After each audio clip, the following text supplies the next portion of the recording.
Yeah, I did. It's so exciting. How's it going? Test 1 2. Test 1 2. Oh, yeah. So much. Got grandkids up here. Oh, that's awesome. And I just To see how it goes? my house. You're thinking you might? We'll see after a year. Yeah, we'll see. Okay, all right. Well, I'm up in Centerville. We should get to lunch at some point. I'd love to catch up and see how you're doing and all that. Okay, it's great. Thank you.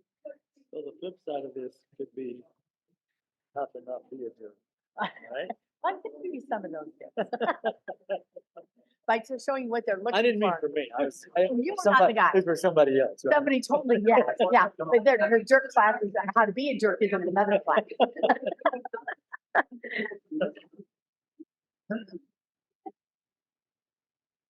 I got some spots all over the top.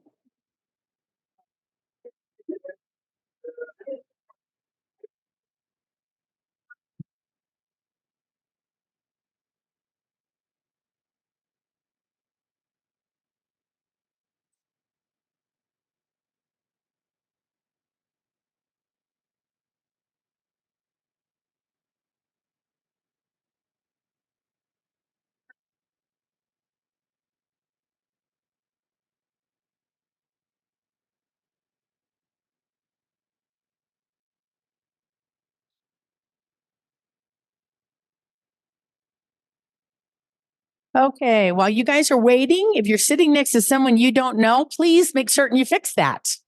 Talk to each other about something.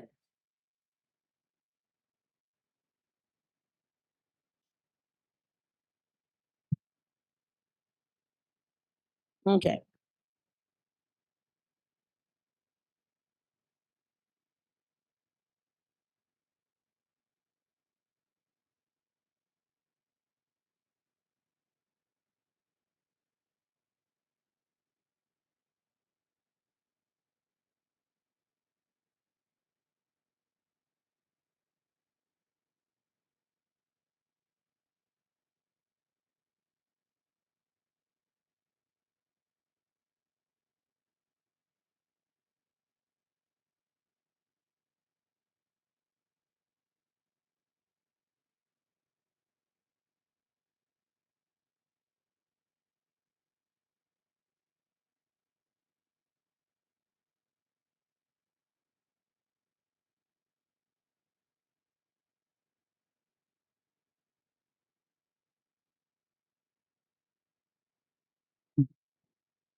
Mm-mm.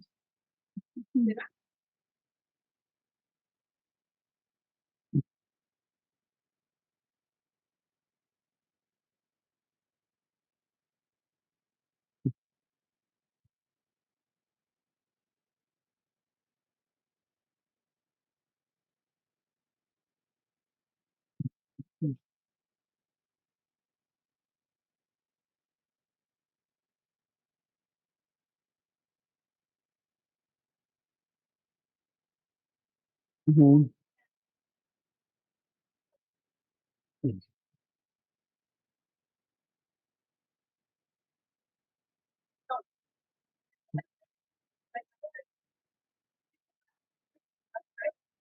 Mhm.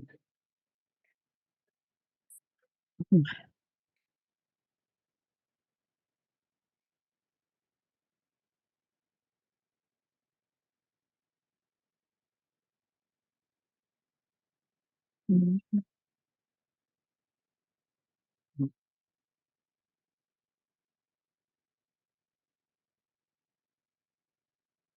Mhm.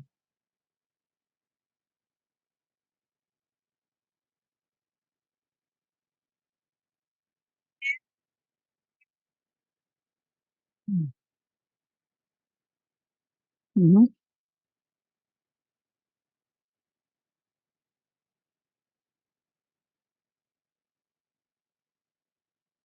Mhm.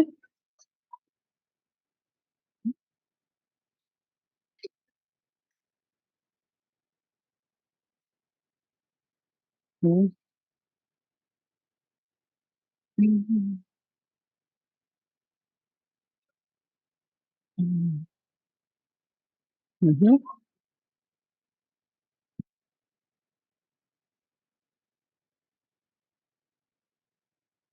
Uh, Yeah, hopefully got it. All right. You guys want to make yourself your way to a chair?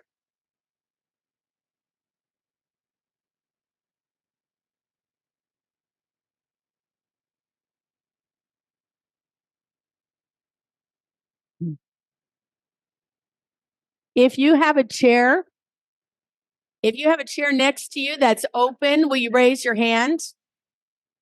Hey, for you that are just coming in, if you see a hand up, they've got a chair next to them that's open. Come on in. Okay, thank you. There's two up front right here. There's two up here. I like where you're strategically placed. Come on in. There's seats up front here in the front sections here. There's two over here. Uh-huh. There's two right here. Two down here in front.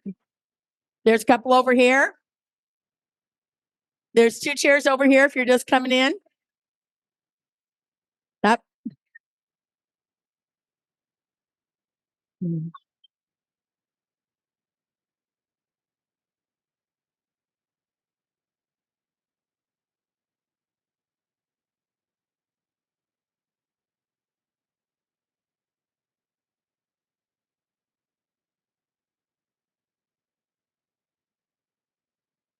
More chairs. Okay.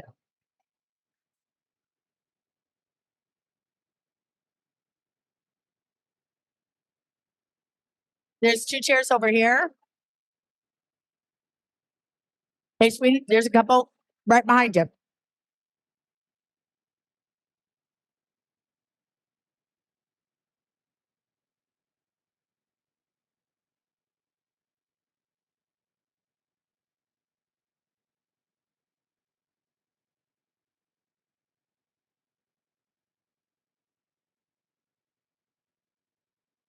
Yeah.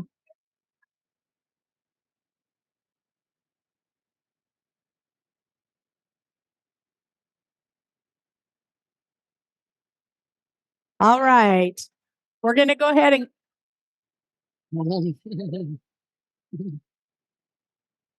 Got a few Boy Scouts in here.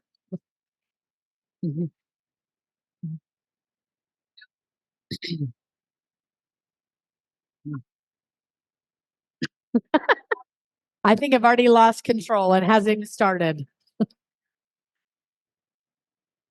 All righty. I love talking to the widower conferences after lunch because you guys have made friends.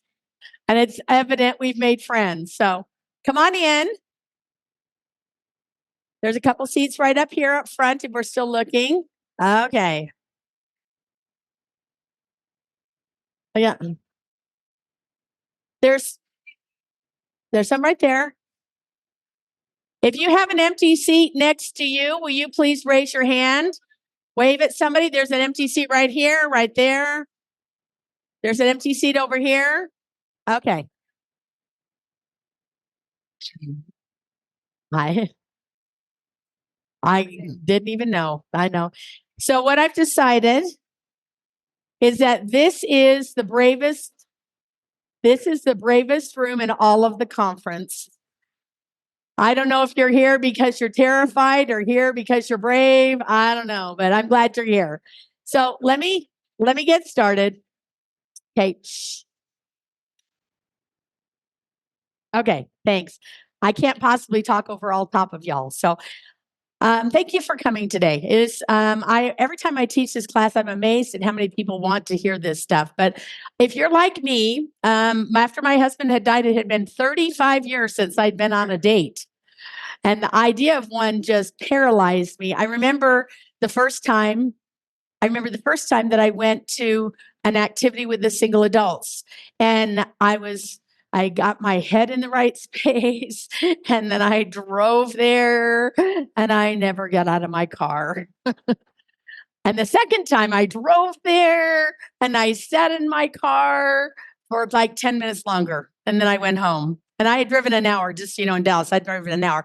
Third time, I thought, no, I am not going to go. And I'm not going to just sit in the car. I'm going to drive there. I'm going to get out of the car. And before I could get it and brake, I had to park. I had to get it out of the car. So I got out of the car and I got to the front door and I went in and I walked into the room and I walked around the room and then I walked out the room and went home. So I know the idea of dating is just terrifying when you haven't done it for, I don't care if you haven't done it for 2 years. As I recall, it was pretty terrifying dating at BYU too, but it seems even worse now. And we feel like the world is so complicated and it is so hard and I don't know what to do. So I'm just going to kind of walk you through some general things. Okay. I also know that some of your dating experiences are vast and some of yours are very small. And so that also makes it a little more scary. Okay. Now, before I start, let me just give you one disclaimer.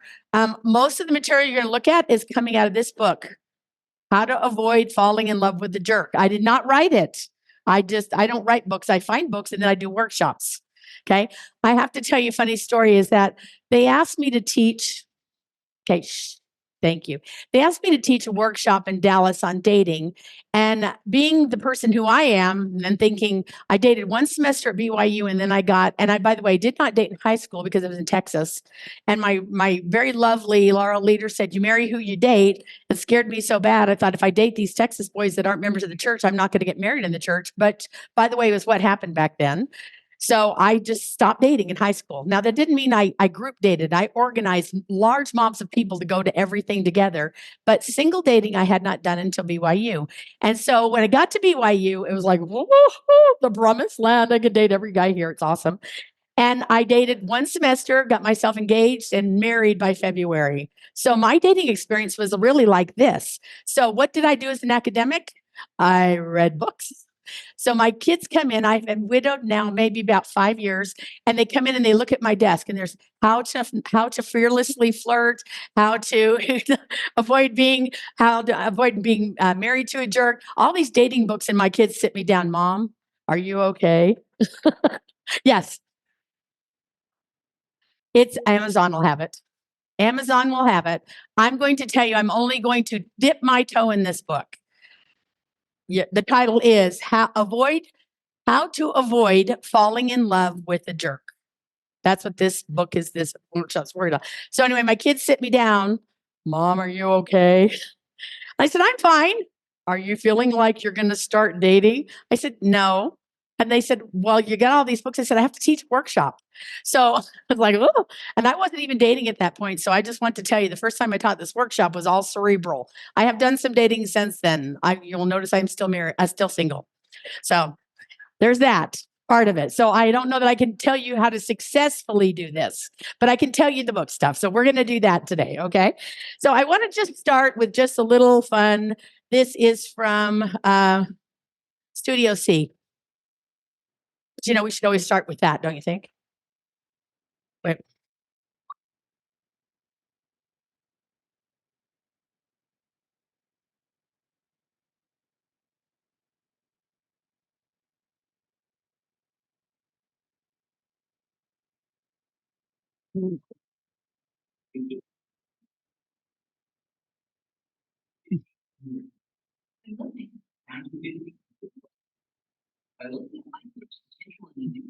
Confident we can open up an entirely new market.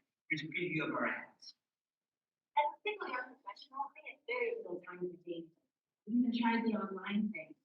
It was just so hard to beat out all the crazies. I just wanted to meet a normal, nice, attractive, hardworking man.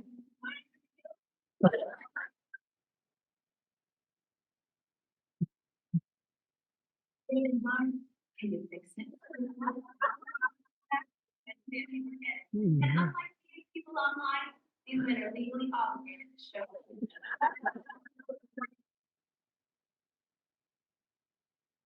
there's a fire, but it's death sparks.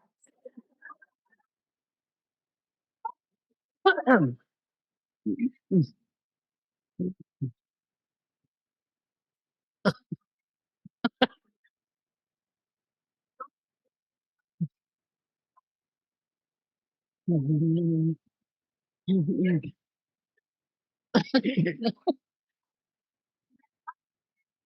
you. Why?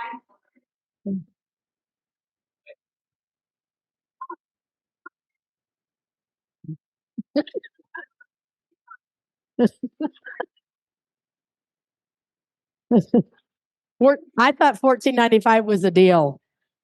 Uh, so as we look at this dating thing, all tongue in cheek, we really there's so many things have changed since we started this, and so let's just kind of go through some of the myths. First of all, the myth in dating: all you need is love. Okay, that is a big one. That love will conquer everything that you might come across is the next one. Okay. Love at first sight. Now, there is attraction at first sight. I will tell you that. But as far as love, love is a lot more complex than I see you across a room. Okay. That whole some enchanted evening thing doesn't really work. Okay. So you might notice them, but you're not going to be in love in 13 seconds. Okay. And then opposites are complementary is not always a good idea. Sometimes it's a disastrous idea. Love alone is a sufficient reason to marry. You can work out the rest later. Now, let me just tell you, that's something you believe in your 20s because the whole world's up to you. But I'm going to tell you that for most of you, the people you're dating are the people they are. If you think I'm going to get married and they will change, you are setting yourself up for a really big problem. Okay, so realize that if you have somebody in front of you that has a behavior, it's probably going to stay. Because I don't know about you, I'm 60 plus years old. I've spent a lot of time becoming the person who I am, and I'm probably not going to change significantly when I get married. So you're really looking for something more that's more complementary than somebody that you can like change and pull. Oh, well, they won't do that when we're married, or they'll be more caring when they're married, or if I get them out of that family, they'll be more nurturing, or whatever you want to say to yourself. That is one of the biggest problems that we have in dating is thinking things will be different after we're married. Now, I say this especially to you brethren, because you have a bone in your head that says, I would like to be the knight on shining armor to sweep in and save her from her terrible life or whatever. You have this hero complex going on. So you often are drawn to women that are needy and broken and not living life well. And yes, it's lovely, but I'll tell you something, damsels in distress generally stay in distress. You will still be rescuing her because she ran out of gas. You will still be rescuing her checkbook because she can't figure out how to do whatever. That's the thing. Now, for you ladies, we have that Florence Nightingale thing going on with us. We think, oh, if I just love him enough, he will feel more secure and everything will be okay. Our nurture part says, if he's just taken care of, he will be a great husband. And I'm going to tell you that we cannot love them enough to change 60 years of patterns or 50 years of patterns or whatever it is. So what you are dating is what you are dating. Okay. And you have to be okay with not just this part of it, and I'm going to change this much, but you need to be okay with this much of it. And maybe this much I'll figure out how to deal with. Okay. So I just want to set that expectation to start with.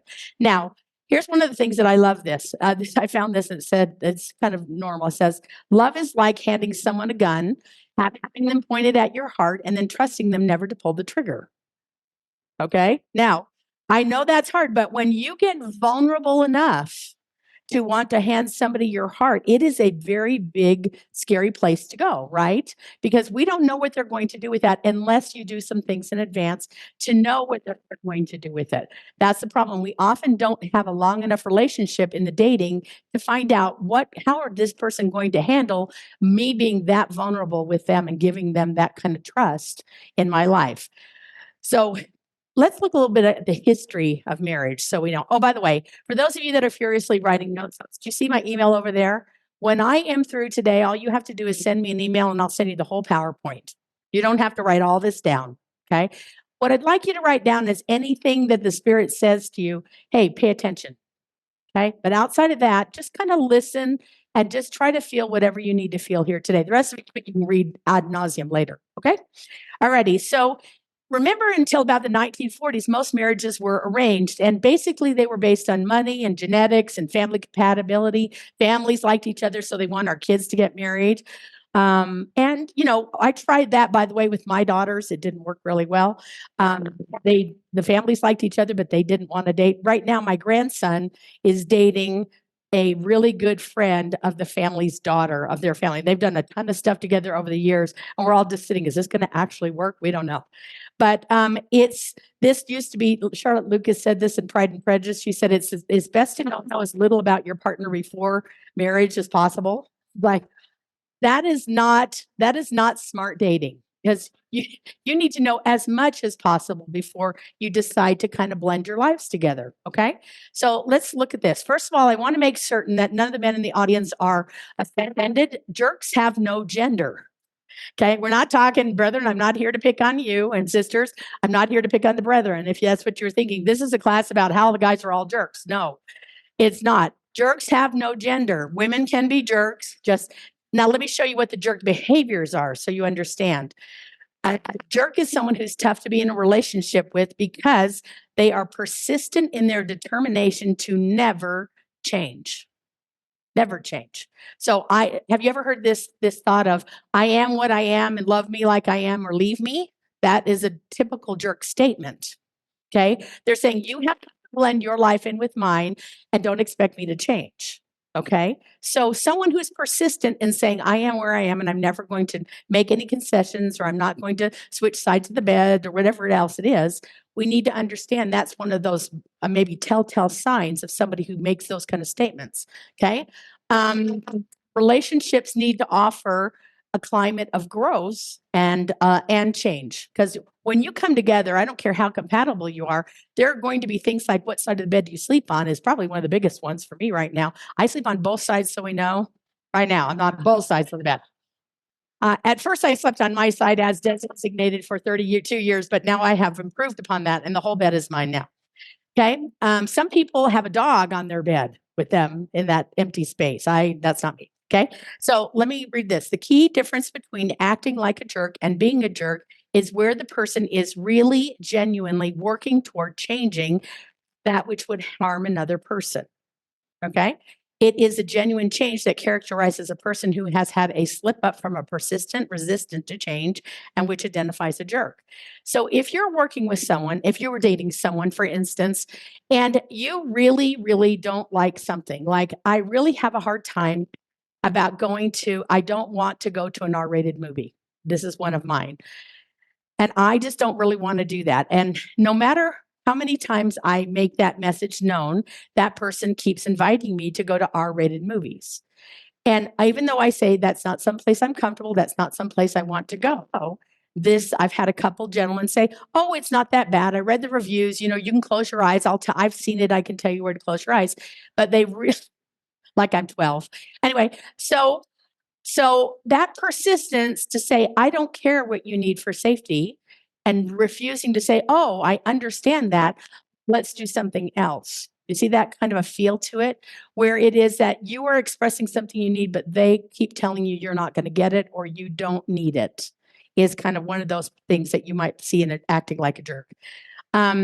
If they say they're going to change and then they keep reverting back to past behaviors, and that would be something that you might identify as a jerk. And they say they're going to do something, and then they'll do it for 2 weeks, but then they keep doing it. Now, by the way, let me just point out, this would require you to stick around and know them long enough. Okay. If you're dating someone, the idea of this dating is that we want to make it something that is not in go out on a date and get married engaged in 3 weeks BYU thing. How many of you did that? Okay. I knew him as a missionary. That doesn't count. Well, that's another story. Okay. There was nothing going on. He came home and he got engaged to somebody else and called every girl he knew, made a date after it broke up. So I was just on the list, but I rose to the top. Okay, there you go. All right. Now, if I only knew what I know now, I would have seen, because maybe some of you are coming from marriages that were less than ideal. And that's the other part. Some of you may be here because my last marriage was not really all that much of a walk in the park. We have a tendency to think that just because somebody is a widow or a widower, that their last marriage must have been ideal. And we idealize it and say, oh, they must be in a lot of pain right now. I had one sister approach me in Dallas and sit me down one day and say, Jody, I have to talk to you. She said, I feel incredibly guilty because when my husband died, I was relieved. He was verbally abusive. He was manipulated. He was controlling. And so she felt guilty that she was glad he was gone and she was released from this rest of this life in that way. And so some of you may be here because my last marriage wasn't all that great. And so you're wanting to know, what can I do differently so my next marriage looks better? Also, I will tell you, if that is the case, my suggestion is read this book once, looking for what didn't I do the first time. And then when you're ready to date, then read this book to say, what am I going to do differently this time? So it helps you to kind of unmask that. It also helps you to point a new direction about what you're going to be doing. So let me give you a couple of the kind of things that you're going to be watching for. One is consistently breaking boundaries. Here's an example from one of my people that I was working with. She said that she was dating a guy and I was just calling her every single day and she thought he was Prince Charming and all these things, but he was consistently doing this thing. She'd say, I have to get up early for work tomorrow. I need to go home and be home by 10 o'clock. And then he would never do that. He would take her and keep her out until 1 or 2. Oh, I just can't bear to part and let's be together. And no matter how, and she was getting more and more and more tired. And she kept saying, I need to go home. I'm exhausted. Or, no, I can't go out tonight. And he was pushing that boundary all the time because he wasn't respecting the boundary that she was trying to set. So boundary invaders often are people that are under the cover jerks. And so we got to watch that. Another one is the inability to see anything from anybody else's perspective is kind of a red flag. Like you have an opinion and they have an opinion, but only their opinion is the one that counts, and no matter what that is. And so that was one. Disregarding your needs or your opinions on a consistent basis might be something you're watching for also. And then lack of emotional control is another one. We have the extreme right where they are just overacting, explosive, things set them off really quickly. Or then we sometimes have the flatliners where you talk to them and there's just nobody home. They don't ever have an emotional response to anything. And those are people that often are passive aggressive. It's a good way to pull them out and see that. Okay. So these are just some of the biggest red flags that you might be watching for. Okay. This idea that love is blind, this is out of the book. It says, if the love switch is thrown on, the brain switch is turned off. Okay. I want you to think of that as two switches: brain switch, love switch. If the brain switch is turned on, love switch is turned on, the brain switch is turned off. Okay. So when that happens, you leap into a pool of exciting, pure emotion and willingly choose to stay there until you're about to drown. Okay. So let me explain to you from a psychological standpoint what's happening. We have a part of our brain called the neocortex. The neocortex is our thinking, reasoning, figuring out, emotional, a boundary, kind of our brain. We also have our part of our brain that is all about our emotions. And what they have seen on CAT scans is that when, like right now, you are all listening, probably the brain switch is really high and turned on. But if the love switch gets turned on, what they see on this is that this part of the brain starts to decrease and this part increases until it can literally shut this one off. That is done in a very, I hate to reduce love down to oxytocin, but oxytocin is a drug that our brain kicks out whenever we are with somebody. And the more the touch, the higher amount of the oxytocin that's kicking out. So for instance, if you're sitting next to someone and you're just sitting, you're probably kicking some oxytocin out a little bit. Sorry, do you want to scoot away from anybody right now? Okay, so you're sitting next to them. There's a little bit. It's not like sitting on a bus. You're aware they're there, right? You know they're there, okay? And that's not a big deal. But holding somebody's hand, just holding their hand, a little bit more oxytocin. Holding their hand and squeezing their hand or playing with their hand, a little more oxytocin. A brief hug or a side hug, not a lot of oxytocin. A full body-to-body contact hug, lots of oxytocin. And the more the contact and the more the duration, or the longer the duration, the more that oxytocin switches on in your brain and it's kicking out this. Now, let me tell you what oxytocin does. It's a bonding drug. It's a bonding drug. They have this term they call love bombing. Okay.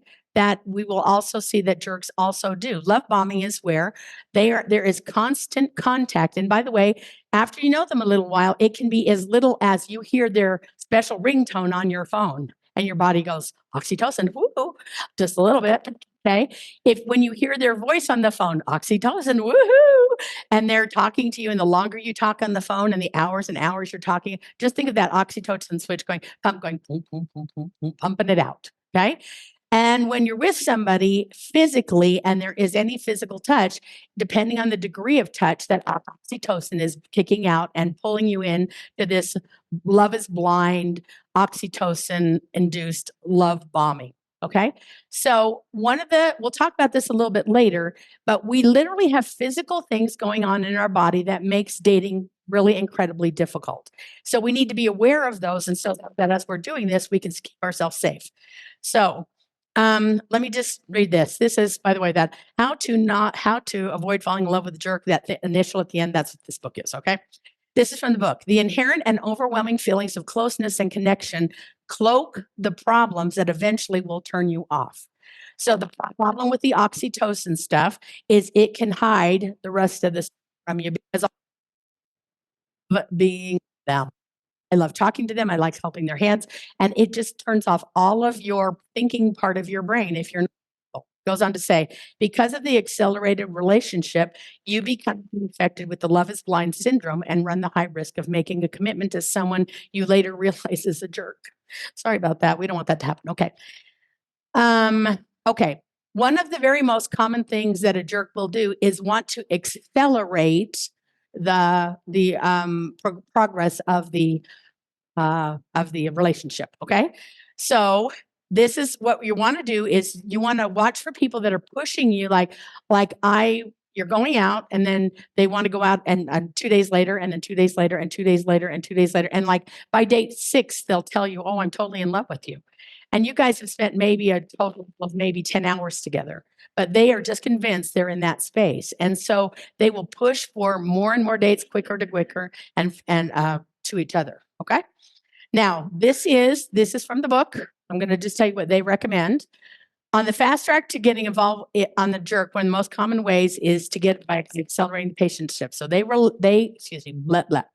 they are recommending a 3-month or you don't believe anything you see until 90 days has passed, because after 90 days, that's what happens with the jerk. They do not want to put that much effort into it anymore. And they're always pushing for the relationship to be like at least in the engaged part, if not the married part. Has anybody known anybody to get married in less than 90 days after meeting somebody? Oh, yes. Okay. Some people, and I will tell you that I think that back in the day that when my husband and I dated, I knew him before as a missionary, but I only knew him as a missionary. I didn't know him as a person. Right. So we really dated really quickly. We were engaged in a month and then married about 5 months later. Luckily, it worked out. I think it was a miracle, honestly, or a God thing, either way. But right now they're recommending 3 months. And so we have a 3-month probation that we're not going to move on this relationship until after 90 days, because that's when you get to see people as they really are. You get comfortable with them. They start to see them. You have more experiences with them. So there's a rule of thumb. Now, this is what they're recommending. The idea is love thinks is their motto. Love thinks. So let's talk about what that looks like. Love does not alter the essence of the person who is loving you. And just because they love you, it does not fix their problems. And love can motivate us to change, but love alone cannot fix us. So we realize I need to see this person as they really are. Okay. And that's not going to happen in 5 or 6 dates. It just isn't. Okay. So here's what the whole crux of the book is, this RAM. It's called the Relationship Attachment Model. So let me kind of talk to you about it a little bit. In the RAM, there are 5 areas: knowledge, trust, reliability, commitment, and touch. Okay. And I want you to think of this like an equalizer board. And the rule is that those little toggles, the no toggle is always higher than the trust toggle, which is always higher than the rely toggle, which is always higher than commit, which is always higher than physical touch. Okay. So let me explain how this works.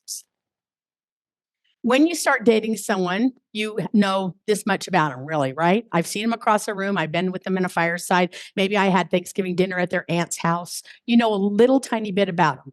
And based on that knowledge, you're going to maybe start, here's a little knowledge I have. And maybe because of that, I think they might be a nice person or a nice girl or a nice guy. So there's a little tiny bit of trust. Now, if you might, that might be enough for you to go out on a date with them, or it might not. Because dating is a vulnerable thing. By the way, can I suggest in this day and age that we ladies, that you always have your date, you meet your date somewhere for the first one. You don't have them come to your house, especially online dating. There are way too many scary things out there right now. That you meet them, you drive your own car, and you leave when you want. Okay, so we have to have enough knowledge to move that toggle switch of trust enough to even go out with them. And if we don't know, maybe I need to go to 5 or 6 more game nights with them, or maybe I need to go sit in the single adult temple nights with them, or maybe I need to go to the ward potluck and sit by them and talk to them. But we're in that knowledge space in a really safe place. And hopefully what you're learning is increasing that toggle of trust. As that's rising up and you keep learning and you keep asking questions, and this book, by the way, more than half of it is on what kind of things do you need to know. We'll talk a little bit about that in a minute. But that knowledge toggle is constantly moving forward. And if things are right, it will pull with it that trust toggle a little bit. So now maybe you're going to spend some time together. As that trust toggle is going up a little bit, the next part of it that we start to share with each other is called reliability. You invite them into your lives because you have enough trust to do some things with you. So you might say, hey, would you come over and help me? I've got to do something in my backyard. Or can you help me? Like maybe you're a guy saying, I've got to set up a potluck dinner, but I have no idea how to do that. Can you come early and help me do that? So we share part of our lives and see if they're going to be there for us. Okay. And at first it's little things and maybe it's a lot later. And I'll tell you about that. I'll give you an example of that later. Then as that's going along, if we're still rising in knowledge and we're still rising in trust and nothing is sabotaging this, we don't see any of the jerk behaviors. And now we've got the reliability and they're being reliable. Then we move into the commitment part. And this is where you feel like you guys are ready to have what the kids call the DTR, define the relationship. And you say, I feel like I don't want to date anybody else. How are you feeling about that? And they may say yes, or they may say, I'm not quite there yet. Okay. You need to both be in the same commitment space because a lot of times what we see is one person is way up here in commitment and the other person is like, well, you're nice and I don't mind spending time with you, but I'm not really ready to commit to nobody else. Okay. But in order for the relationship to work, it needs to be that you guys have made some decisions about commitment here. Okay. And then the very last toggle is the physical toggle. Now, after I told you about oxytocin, why is that the last toggle? It'll make you ignore everything, right? If you're not careful. And by the way, in the world, touch is usually a part of the very first date. How many of you have had the experience? Well, no, raise your hand. But I've been out on dates where the very first thing that happens is there is touch, and it's not bad touch; it's just touch. And then I had one gentleman. I tried to explain to him, this is my dating model, and he came in for the kiss, the first date kiss, and I turned my head and said no. He said, "Aren't you going to give me a kiss?" And I said, "Well, actually, yes." And I kissed him on the cheek, and we were done. And he looked at me like, "Whatever." And I explained it to him later, and I said, "Look, I don't give away kisses like candy." I said, "They are something important to me, and they mean something. So just so you know, any future dates, I'm not going to probably be ready for that." And he said, "Well, how long?" I said, "I don't know, because I have to have enough trust and all those other things going on before I'm ready to do that. That's my personal standard." He looked at me and he said, "I don't think you're ready to date." I went, "Not you." Yeah, I didn't say that out loud. I'm nicer than that. Okay. So you can see that if you let that physical toggle, once it takes off, I don't know about you guys. I will just be honest and blunt here. I feel lonely. I want to have a relationship. It feels good to have somebody hug me. That physical part of a relationship is important. But we have to keep it in a cage in order to not let it mess up all the other things that we need to know. Okay. So that's kind of the relationship attachment model. By the way, you can go in and type that in, relationship attachment model, and see this all day long. Okay. It's all over the internet. Okay. Oh, I didn't tell you this part. Was written by Dr. Van App. Dr. Van App was a family sciences teacher up at Utah State University for over 25 years. And he did research. This is not like, I think this works. This is a research book. And what he would do is that whenever a couple would get engaged, he would ask them to fill out a little survey telling him about their dating habits.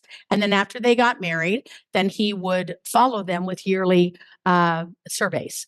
And after 25 years, he had amassed enough information to say, I think I know what kind of dating makes really good marriages and when marriages that last. So everybody pushed him and he finally wrote the book. So this is an LDS driven Utah State University. I don't know if they're weird up there or not, but whatever. There's this. Okay.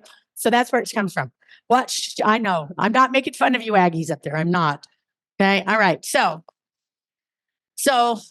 the RAM helps you to understand the love and logic, and it helps you to create safety in the dating. Okay.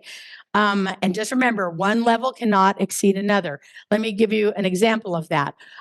If you meet somebody briefly and you just decide to accept a date with them, you don't really know anything about them, and there's a lot of danger in that.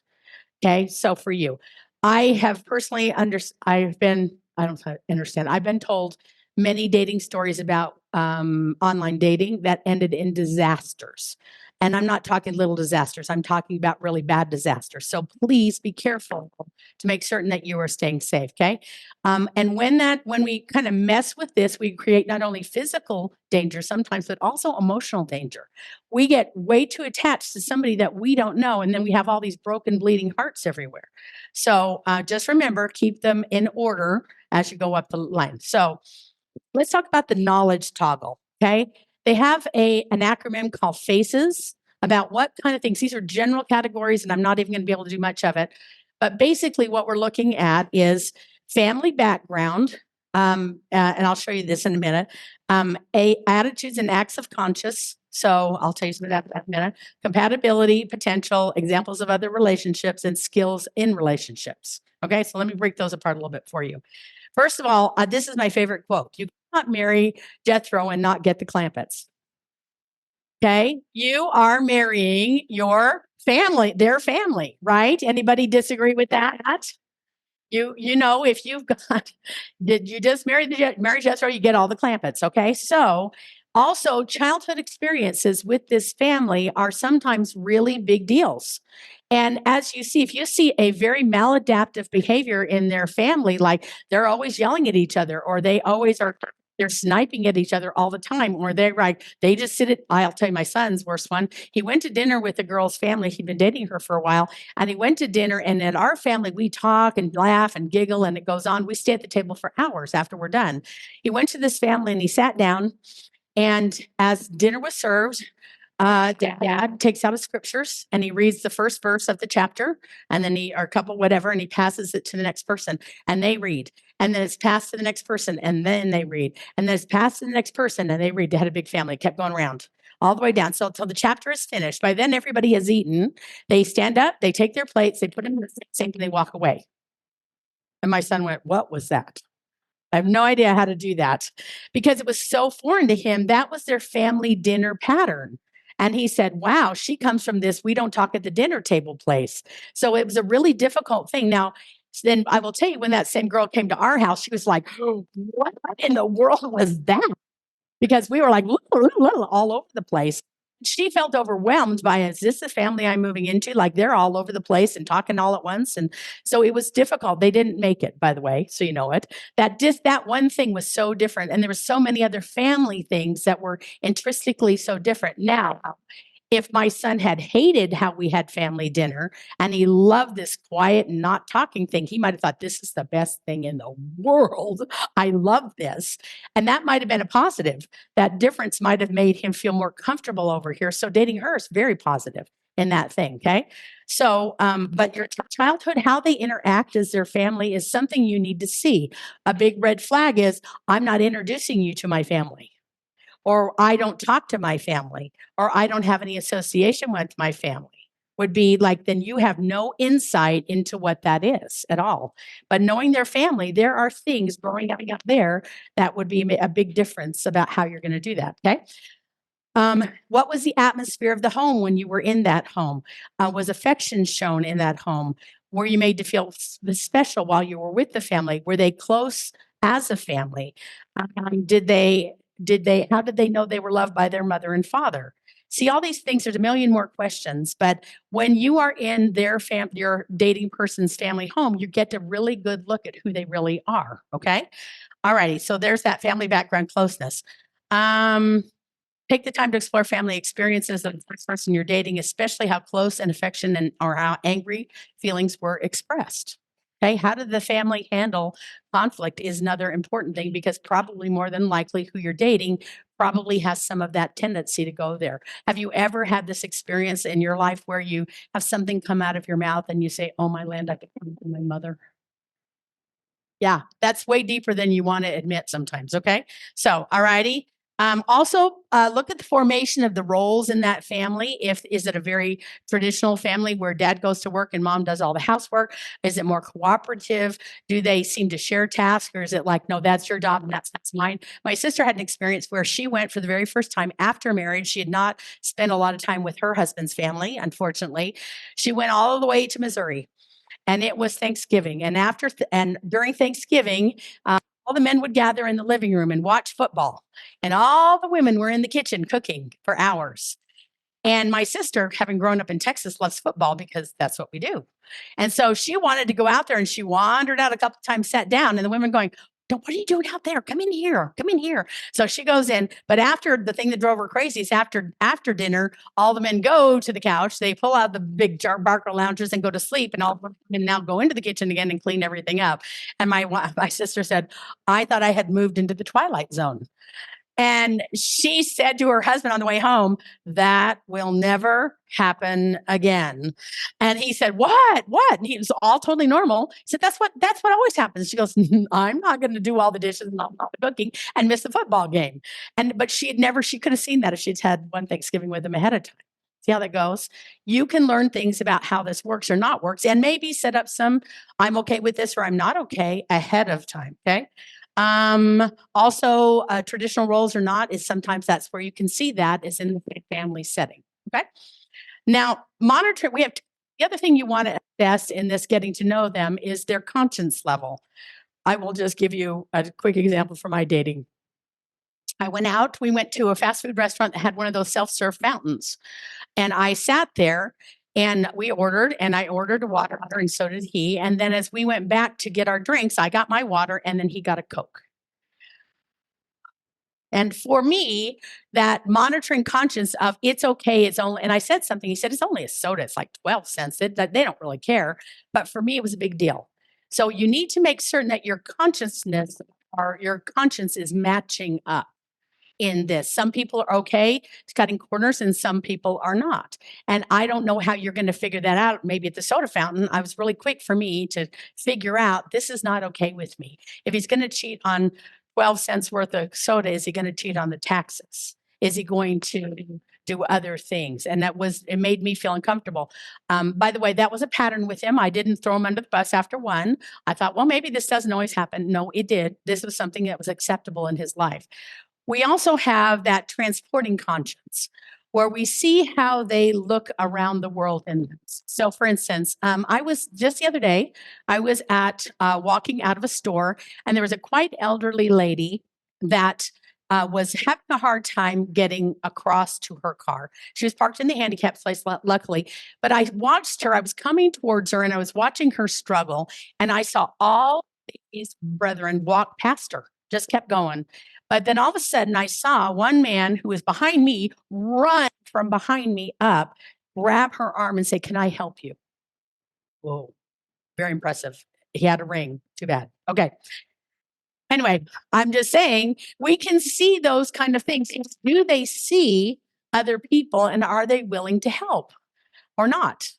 And we are watching for those things. And by the way, they're watching us too. I, by the way, did not sprint towards her either, because at that point I had but a sprained ankle. So I wasn't into sprinting, just, I want to let myself off the hook there. But we can see, are they aware of others or are they not? Are they willing to serve or are they not? Are they going to do anything like open a door?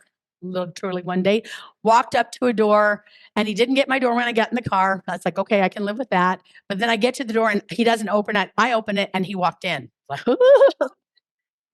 I was like, yeah, okay, we'll see if that happens again. It did. That we were done. Okay. All right. You can see why I'm still single, ladies. I'm sorry. Okay. All right. Now, the most successful relationships are when there are some similarities with you guys. Okay. And maybe one of the biggest commonalities that we have living in the Salt Lake area is our commonality of being in the church. But not everybody is the same in the church. Have you noticed that? Yeah. And there is different levels here. So for instance, how do you feel about how much general conference you need to watch? Okay. How do you feel about it state conference? Is that the day that you want to go camping? How do you feel about paying tithing? How do you feel about doing Come Follow Me? How do you feel about couple study? How do you feel about a lot of things? How do you feel about temple attendance? There's a lot of things here that we can see the compatibility in the church. Just saying that someone is this, that doesn't mean it's all that. And we probably need to have enough experience with them to kind of know, are we compatible in our same faith? And I don't want to call it faithfulness, but in our covenant relationship with the Lord, or are we not? Because that can cause, especially in the church, a whole lot of discord. And one of the things that we do is we transfer to people sometimes, oh, they're a member of the church, they must live it like the way that I do. And that's not necessarily true. I'll give you one of the biggest transferences we do. They're a return mission. Does that mean? Huh? Why is that? Oh, that could be. That could be. All right. Yeah. He's got roaming hands and rushing fingers. Yeah. Okay. Okay. Oh, but what does it mean in spirituality? What do you think if I say return missionary? What do you kind of line up in the categories? He lives his covenants. What else? He probably spiritual. He probably knows how to talk to the Lord. He probably reads the scriptures. He probably prays. He probably will want to have couple prayer. But we never ask those questions. We just assume. And then they get married and all of a sudden you're having to get them out of bed to go to church on Sunday and those kind of things. And you never had those conversations about what is your depth of commitment here, or how much of this do you want to do? Are you a 100% all inner, or are you a halfway outer, or somewhere in between there? So that's one of the things that as we're looking at this compatibility, similarities and differences that we need to be aware of. Okay. A lot of people start a relationship with chemistry first. I am attracted to you by what I see, what I hear. We have a lot of reasons in that chemistry why we are going to be attracted. Sometimes it is that person reminds us of somebody subconsciously that we trust, that we love, that we care about. I will tell you, if I showed you a picture of my oldest daughter, basically married her dad. I'll tell you the story. He's exactly the same height as his dad. He's the broad-shouldered kid. But my husband had this one attribute that when he served a mission in Texas, one of the things they told him to bring was 24 handkerchiefs. He had no idea why. Anybody want to guess? You're sweating all the time. It's awful. So he would always have a handkerchief mopping his brow. Well, one of my very first experiences with this man is I was sitting in a sacrament meeting with him and something happened and I got teary, which I often do. And he reached into his pocket and he handed me a handkerchief. And it was so sweet. And I thought, okay, great. And I dabbed my eyes and I said, I'll wash it. He goes, no, my mom washes these all the time. So it's fine with him. So I gave him back the handkerchief. But my daughter had probably seen my husband repeat that experience, I don't know, 200,000 times over the years as we sat in church together. She goes out with this young man. She goes to a fireside. She gets teary. She's tearing up. And what does John do? Into his pocket and hand her a handkerchief. And she said, at that moment, my heart went pit-a-pat. At that moment, that was it.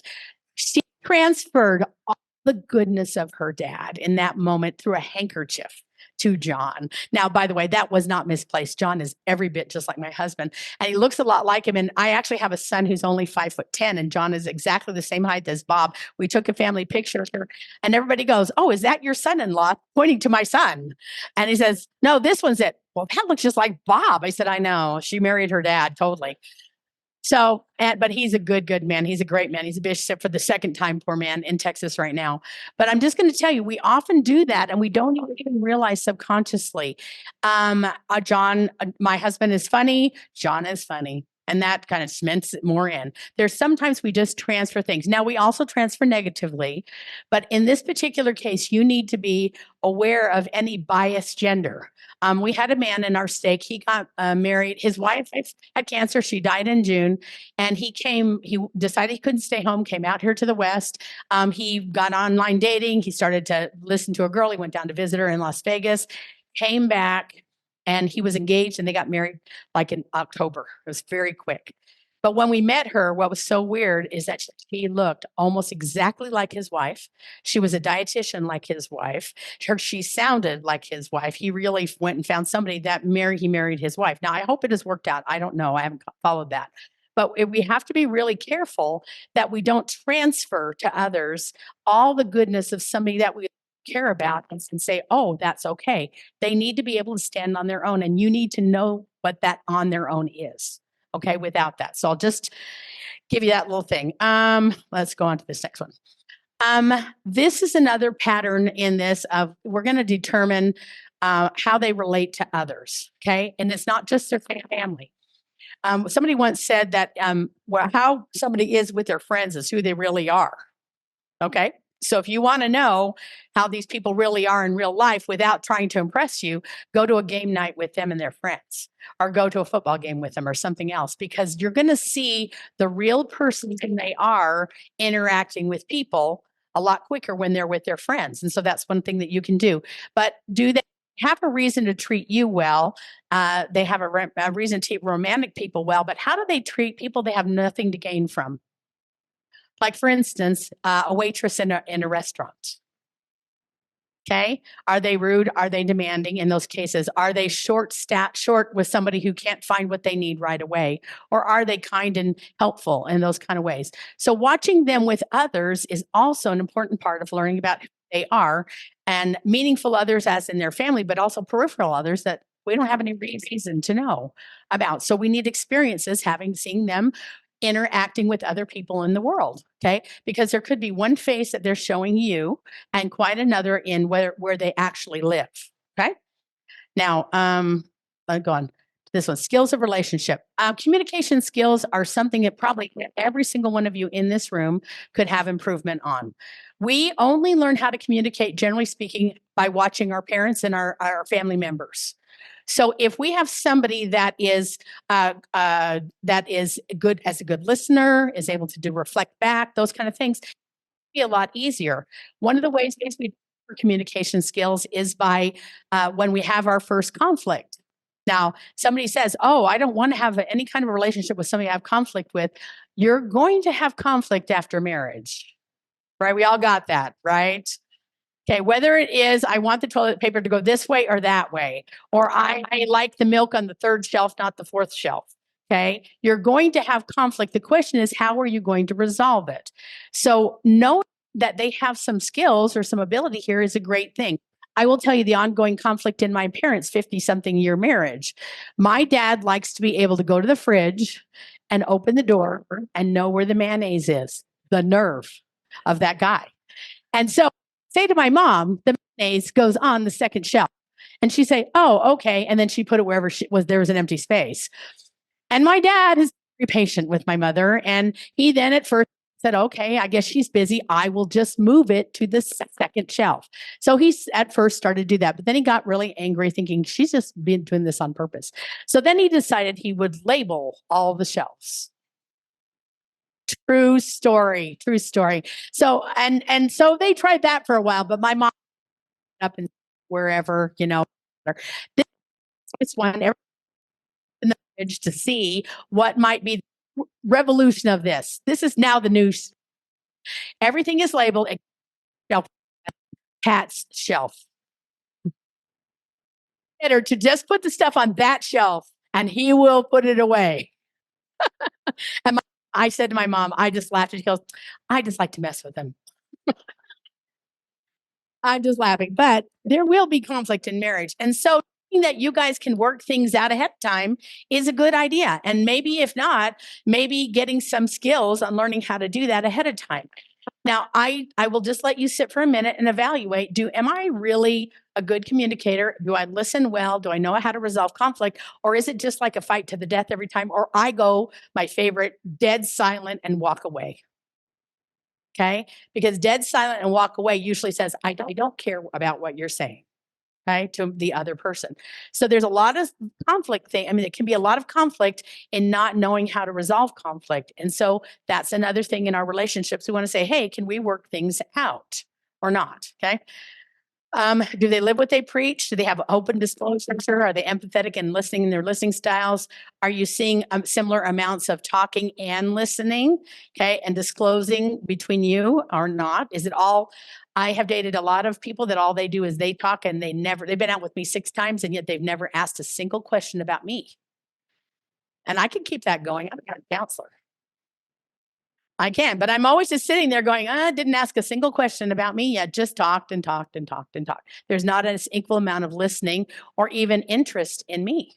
So do we have good communication is a really big part of this, okay? And do they have good conflict resolution skills? You read all that later. That second level of trust, we talked about that a little bit. I don't need to go into that one. Reliability, will you meet my needs? Because a relationship isn't a one-sided thing about I meet all of your just starve to death over here with my needs. So are they looking for those things with you? And then is your commitment your bond? If you say you're going to do something, are you going to do that? I will tell you, I know Princess Bride, I love that. Here's the quote I pulled. Hear this now, I will always come for you. Death cannot stop true love, it can only delay it. That guy meant what he said, right? The dreaded Prince Roberts, whatever. Anyway, it was awesome. I will tell you that this is an important thing. When you have, especially as we go through life, and there's a lot of really tough things to go through. And I think it was President Holland who said once, it's a high adventure from here on out. All the easy things have been done. So to me, what that says is we have, and also Elder Halverson this morning talked about how it's going to get tough. And are you going to have somebody next to you that's going to stand by your side and be with you in these hard things? Or will you have to weather that alone? And that's an important thing to figure out. And we can figure that out by having experiences of having them commit to us. And do they show up or not? Even when it's hard, do they show up? Or are they saying, no, I would rather sleep in than come and help you do whatever? There was a time in my life when my husband was doing a lot of traveling for seminary. He had all seminary institutions from Fort Worth, all the way west to Mineral Wells, all the way south to Waco, and almost up to Denton. It was a massive area. There was an early morning problem in an early morning class. And by the way, Texas doesn't have release time. It's really real seminary there. And so he would have to get up sometimes at 4:00 in the morning and drive out to be with this teacher and see what he could do to help him. And he'd always take me because he wanted me to go do scripture mastery with the kids. And so he'd say to me, will you come with me? And I'd say, what time do we have to leave? And he'd say something like, dark 30 when you know you're going to be sleeping, like 4:30. And I'd look at him and I thought, I raised my arm and I promised to be with this man and support and sustain him. And then he'd say something like, I'll stop and buy you breakfast on the way back. And I'd say, I are with you because I want to sustain and support you in this calling and in this job that you have. Being there committed is not always about doing the easy stuff. Yeah, I want to dress up and I want to go to dinner with you. That's easy stuff. It's when you got to get up at 4:30 in the morning, or I've got to sit by you when you are going through cancer, or I have to sit by you when you've just lost your parents, or whatever it is we've got to go through. Is this person going to be there for you? Let me tell you the sweetest story I know. There was a couple that we introduced and we had high hopes for them, like and didn't even make eye contact the whole night. We thought, we've just failed. And they went off and Bob and I looked at each other and thought, this is so sad. Anyway, and then I looked out the window and they were still in the front yard talking an hour later. We went, ooh, what's going on? Anyway, just about a week later, her youngest son got really ill and was in the hospital. And this